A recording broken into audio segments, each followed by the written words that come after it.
Baik,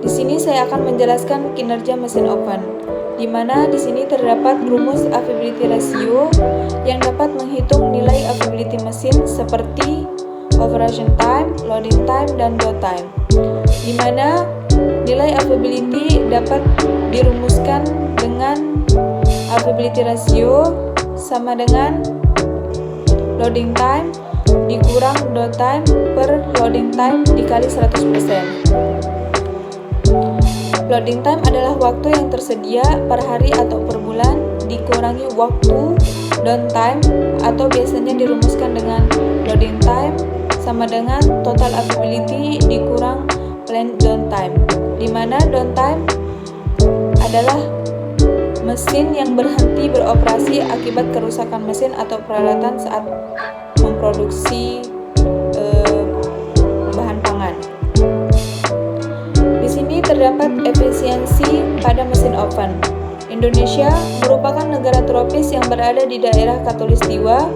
Hal ini menyebabkan Indonesia memiliki potensi pemanfaatan energi surya, di mana energi surya merupakan energi yang berasal dari radiasi matahari yang mudah didapatkan dari alam, yang tidak pernah habis dan tidak mengakibatkan peningkatan emisi CO2 dan ramah lingkungan. Penggunaan energi surya merupakan salah satu solusi untuk mengembangkan pembangkit listrik di daerah yang belum terjangkau jaringan listrik. Di sini juga terdapat kapasitas mesin oven. Pada umumnya, oven listrik yang berada di pasaran memiliki kapasitas mulai dari 9 sampai 60 liter. Oven listrik dengan kapasitas 9 liter merupakan oven berukuran kecil atau mini yang memiliki 2 rak. Jika digunakan untuk memanggang kue, maka satu kali pemanggangan hanya bisa digunakan untuk membuat satu ukuran kue saja atau ukuran normal pada biasanya. Di sini ada daya listrik dan material pada oven listrik.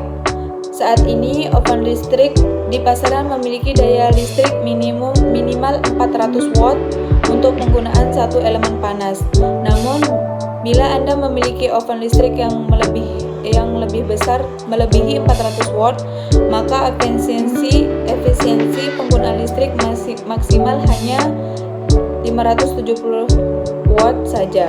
Karena pada bagian atas hanya memerlukan 285 watt dan bagian bawah 285 watt juga. Pastikan oven yang dipilih memiliki daya listrik yang masih mencukupi jika digunakan di rumah. Sebab dengan konsumsi daya listrik yang besar bisa berpengaruh terhadap tagihan listrik setiap bulannya. Selanjutnya, kinerja mesin blender yang akan dijelaskan oleh teman saya. Efisiensi mesin blender. Nah, untuk meningkatkan assembly proses chart selama proses perakitan blender, yang harus diperhatikan merupakan prospek ergonomik mempergunakan analisa 5W+1H, yaitu apa, siapa, di mana, kapan, kenapa, dan bagaimana, atau dalam bahasa Inggrisnya yang mungkin sama artinya. Ya, berikut merupakan analisa proses assembly blender adalah sebagai berikut. Nah, pertama itu ada what, apa. Nah, pada proses praktikan blender terdapat beberapa inefisiensi. Hal ini menyebabkan metode kerja dalam blender assembly awal blender perlu dilakukan pengubahan. Adapun sumber inefisiensi pada kegiatan perakitan blender adalah sebagai berikut. Pertama itu ada ubah urutan dari proses assembly. Kedua, menggunakan fasteners dan menyesuaikan fasteners pada insertion. Yang kedua ada why, kenapa? Seperti disebutkan dalam pertanyaan pertama, what, ada dua jenis pemborosan. Untuk hasil yang sama, kedua jenis pemborosan ini memiliki dampak negatif pada waktu perakitan, biaya perakitan, dan tenaga kerja pekerja. Dan pastinya mengurangi kemampuan pekerja untuk menghasilkan produk yang lebih baik dan lebih banyak.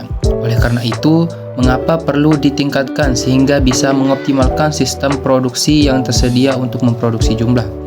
Lanjut, yaitu who, itu siapa. Dalam penelitian ini ada 3 jenis pemborosan yang diketahui. Semuanya terjadi di bengkel produksi dan terkait langsung dengan operator di work center.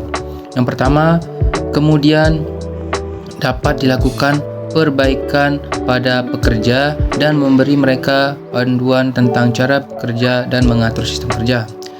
Lanjut, where, di mana? Berdasarkan penjelasan yang telah diberikan, pengubahan dapat dilakukan pada lingkungan produksi terdiri dari pergerakan badan operator dan tata letak kerja. Adapun rincian bagian perubahan yang perlu dilakukan yaitu melakukan perubahan susunan perakitan atau perubahan dilakukan pada teknik kerja yang dilakukan. Yang kedua, menggunakan fasteners dan menyesuaikan fasteners pada lubang atau perubahan dilakukan pada teknik kerja dan gerakan badan operator. Yang terakhir yaitu how, bagaimana. Perubahan mampu dicapai dengan mengkondisikan efisiensi yang ada. Perubahan dengan meningkatkan metode kerja pekerja perakitan. Nama itu merubah letak benda sumber efisiensi diperbaiki dengan membangun susunan elemen kerja standar pada assembly blender. Selanjutnya, menggunakan fastener dalam jumlah besar.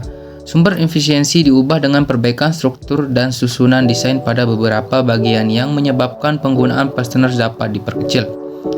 When, jika telah memperoleh data yang tepat dan mampu memenuhi pertanyaan 5W+1H, dapat dilakukan perbaikan setelah data dianalisis secara lengkap. Maka hasil dari analisa dibuat sebagai penentu waktu perbaikan dapat dilakukan. Perbaikan bisa dimulai dan dirancang produk sehingga teknik kerja yang diaplikasikan oleh operator dapat diperbaiki. Lanjut ke pembahasan kapasitas mesin blender. Saat memilih blender, kapasitas jar wajib Anda perhatikan. Memiliki blender dengan jar berkapasitas besar tentu akan menghemat waktu. Dan jar yang besar, Anda dapat membuat jus atau smoothie dalam porsi banyak sekaligus. Di sisi lain, Anda juga perlu mempertimbangkan luas dapur dan ruang penyimpanan yang tersedia karena volume minuman akan meningkat selama pengadukan. Anda perlu sedikit meningkatkan kapasitasnya. Misalnya, ketika membuat jus untuk 4 orang, kapasitas yang diperlukan ialah 800 sampai dengan 1000 ml. Namun, jika Anda membuat jus untuk konsumsi pribadi, gunakan blender dengan kapasitas kecil atau satu gelas sekitar 200 ml. Nah, lanjut terakhir yaitu daya pada mesin blender. Hal lain yang sebaiknya Anda cek adalah kekuatan daya motor dan suara mesinnya.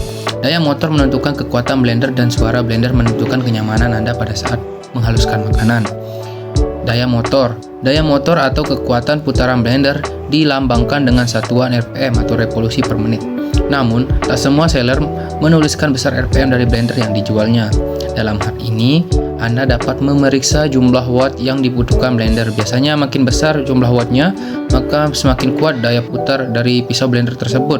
Akan tetapi, daya yang besar membuat kebutuhan listrik makin besar juga. Nah, suara mesin. Daya putar yang kuat selalu dikaitkan dengan suara bising. Padahal, kenyataannya tidak selalu begitu. Untuk mencari tahu sebuah blender yang bising atau tidak, cari tahulah tingkat kebisingannya dalam satuan dB. Blender yang mengeluarkan suara 68-70 dB bisa dinyatakan tidak bising. Untuk informasi lebih lanjut mengenai hal ini, kita dapat menanyakan kepada penjual untuk kita bisa mencari lebihnya di Google gitu. Baik, mungkin sekian penjelasan dari kelompok saya. Kurang lebihnya mohon maaf. Wabillahi taufiq wal hidayah. Wassalamualaikum warahmatullahi wabarakatuh.